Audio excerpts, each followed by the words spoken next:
Good evening friends, मैं रावी लखानी आज फिर आपके साथ। ये मेरा तीसरा वीडियो है।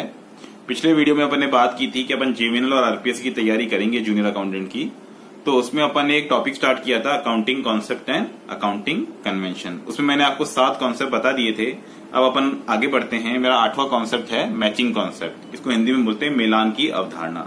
ये कॉन्सेप्ट ये बोलता है कि आपको इनकम और एक्सपेंडिचर को मिलाना है। इसका मतलब है अगर कोई इनकम किसी फाइनेंशियल ईयर में बुक हुई है तो उसके करस्पॉन्डिंग जो भी एक्सपेंडिचर आपने किया है उस इनकम को कमाने के लिए वह भी उस फाइनेंशियल ईयर में बुक होना चाहिए। फॉर एग्जांपल, अगर किसी पर्सन ने मेरे को प्लॉट बेचने के लिए कहा तो मैंने उसका प्लॉट बेचूंगा तो मुझे क्या मिलेगा? कमीशन मिलेगा। कमीशन मेरे लिए क्या कहलाएगी? इनकम कहलाएगी। वो कहां बुक होगी फ्रेंड्स? पीएनएल अकाउंट के क्रेडिट साइड पे।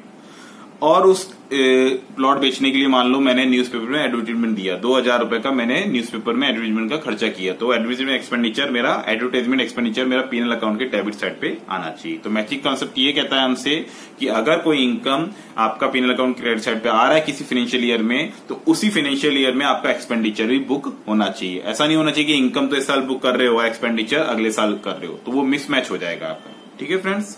तो एग्जाम में क्वेश्चन आता है कि ऐसा कौन सी अवधारणा है, ऐसा कौन सा कॉन्सेप्ट है जिसके कारण इनकम और एक्सपेंडिचर, आय और व्यय का मिलान किया जाता है। तो आपको ध्यान रखना है मैचिंग कॉन्सेप्ट। अपन आगे बढ़ते हैं।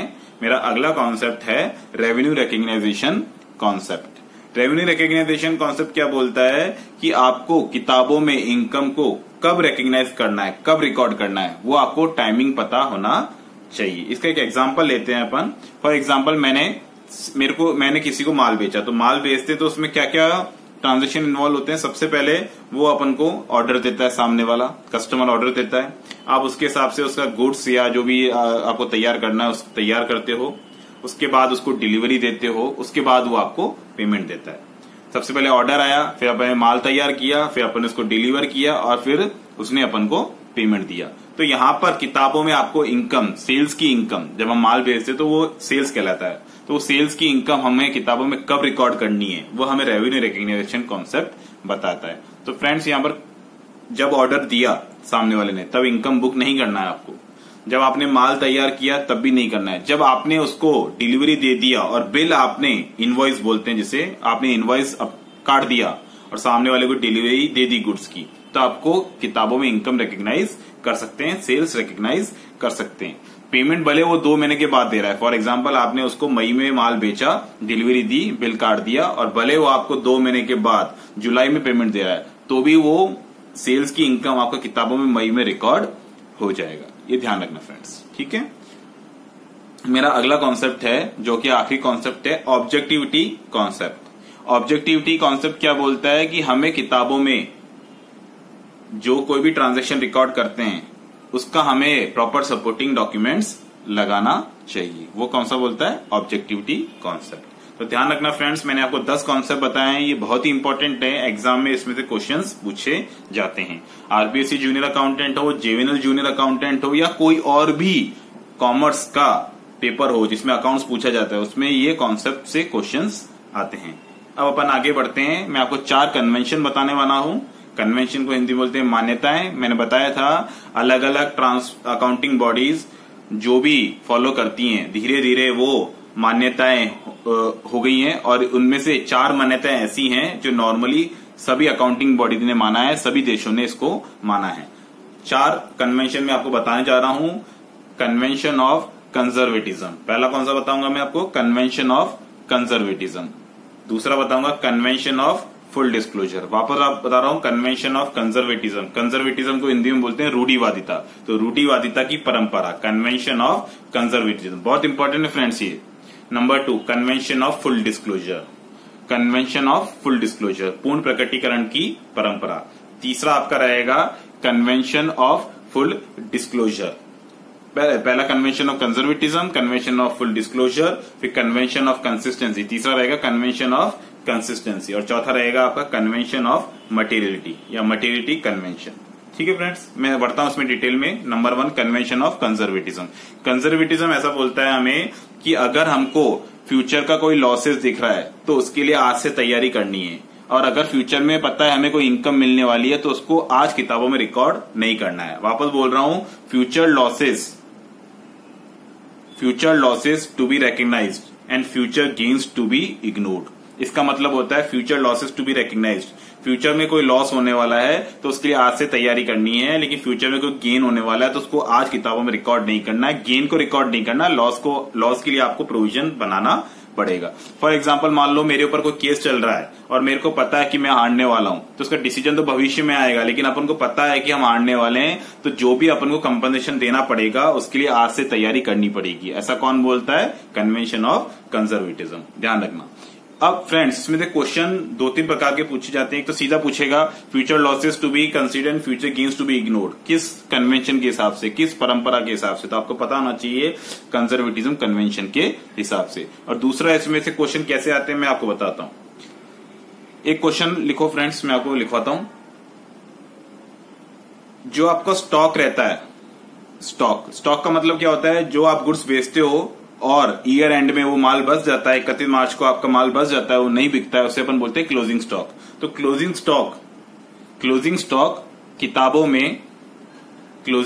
किताबों में कॉस्ट और NRV which ever is less पे दिखाया जाता है। क्लोजिंग स्टॉक किताबों में लागत मूल्य या बाजार मूल्य जो भी कम हो उस पर दिखाया जाता है, किस कन्वेंशन के हिसाब से? एग्जाम में ये क्वेश्चन आया, तो इसका आंसर है कंजर्वेटिज्म कन्वेंशन। ध्यान रखना, कन्वेंशन ऑफ कंजर्वेटिज्म के हिसाब से ही क्लोजिंग स्टॉक को कॉस्ट और market value which ever less पे दिखाया जाता है।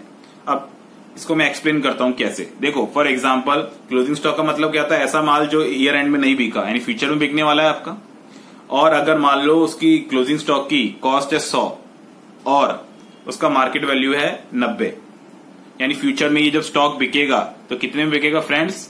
90 रुपए में बिकेगा। यानी फ्यूचर में आपको 10 रुपए का लॉस होगा, 100 की चीज 90 में बेचोगे। लेकिन अब ये लॉस फ्यूचर में होने वाला है, फिर भी हम किताबों में आज ही उस स्टॉक की वैल्यू 100 की जगह क्या ले लेंगे? 90 ले लेंगे। किस कन्वेंशन के हिसाब से? कंजर्वेटिज्म, रूढ़िवादिता के हिसाब से। लेकिन मान लो उल्टा ले लो, ये 100 का स्टॉक है और बाजार मूल्य 110 है, तो मैंने आपको फॉर्मूला क्या बताया? कॉस्ट और एनआरवी। कॉस्ट क्या? 100, एनआरवी 110 बताया, विच एवर लेस क्या हुआ? कॉस्ट, विच एवर लेस क्या हुआ? 100 हुआ, तो हम 100 पे ही रिकॉग्नाइज करेंगे। तो यहां देखा फ्रेंड्स, आपने एक चीज नोट की, लॉस हो रहा था 10 रुपए का, तो आज ही किताबों में उसको वैल्यू को 90 ले लिया, 100 की जगह 90 ले लिया। लेकिन अगर 10 रुपए का फायदा हो रहा है तो मैं उस फायदे को आज किताबों में नहीं ले रहा हूं, मैं 100 ही कॉस्ट वैल्यू पे ही उसको दिखाऊंगा। तो ध्यान रखना, कॉस्ट और NRV which ever is less पे रिकॉग्नाइज करते हैं क्लोजिंग स्टॉक को, किस कन्वेंशन के हिसाब से? कंजर्वेटिज्म के हिसाब से। मेरा अगला कन्वेंशन है कन्वेंशन ऑफ फुल डिस्क्लोजर।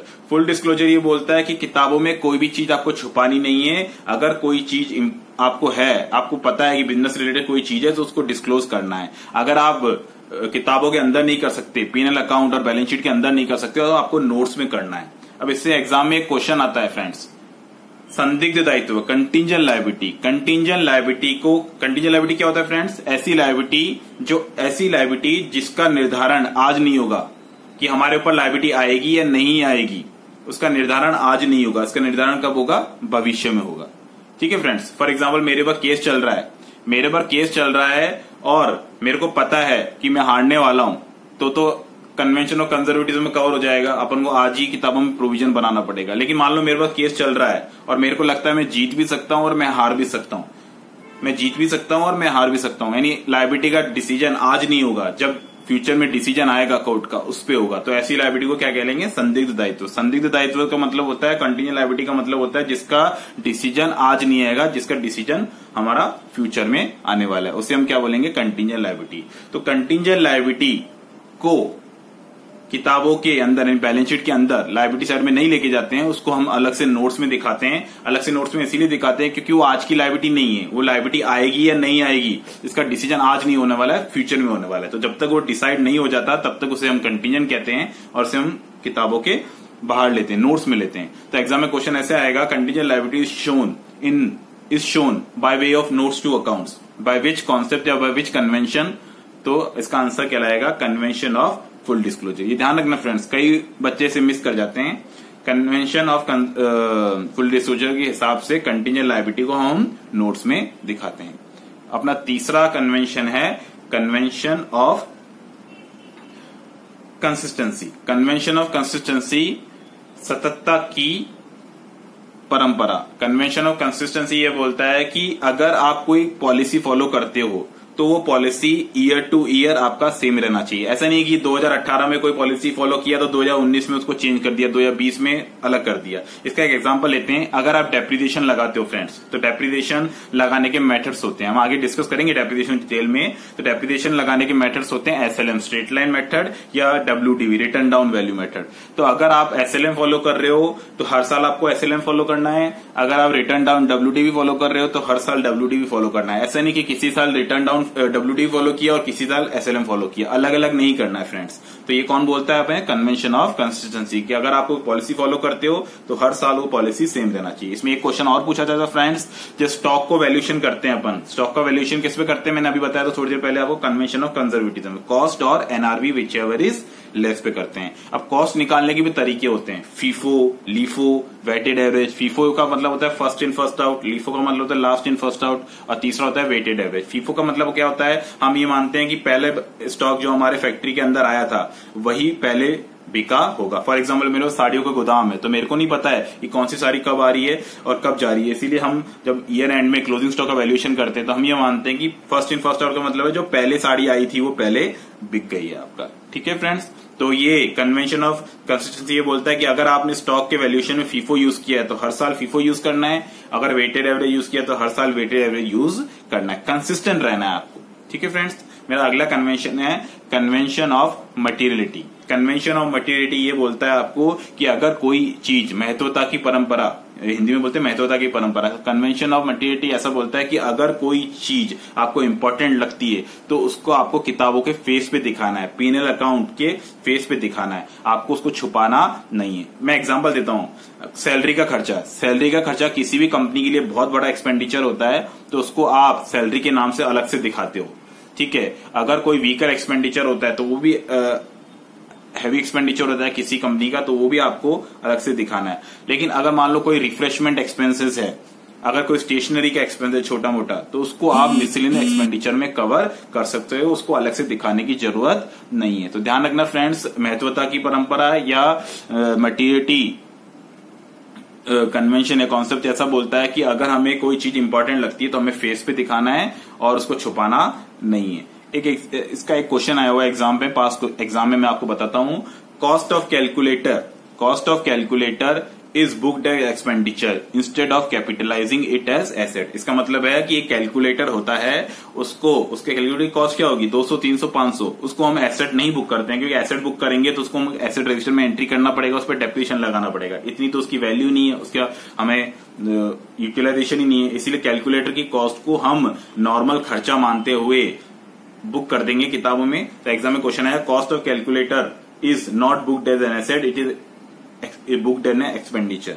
किस कंसेप्ट के हिसाब से या किस कन्वेंशन के हिसाब से, तो ध्यान रखना है मटीरियलिटी कॉन्सेप्ट के हिसाब से, क्योंकि कैलकुलेटर की कॉस्ट हमारे बिजनेस को इतना अफेक्ट नहीं करती है। लेकिन अगर मान लो इसकी जगह मैंने 8 लाख की कोई गाड़ी खरीदी, क्या मैं उसको एक खर्चा मान सकता हूँ, एक्सपेंडिचर मान सकता हूँ? उसको हमको एसेट मानना पड़ेगा और उस पर हमको धीरे धीरे डेप्रिसिएशन क्लेम करना पड़ेगा, क्योंकि 8 लाख का खर्चा आप एक साथ पीएनएल अकाउंट में नहीं डाल सकते फ्रेंड्स। और उस कार का यूटिलाइजेशन लंबे समय तक होने वाला है, ध्यान रखना फ्रेंड्स। ठीक है, ओके, मेरे अगले लेक्चर में अपन इससे आगे बढ़ेंगे। अगर आपको ये वीडियो पसंद आया फ्रेंड्स, तो प्लीज इससे चैनल को सब्सक्राइब कीजिए, मेरे वीडियो को लाइक कीजिए, और मैं आपसे अगले वीडियो में एक नए टॉपिक के साथ मुलाकात करूंगा।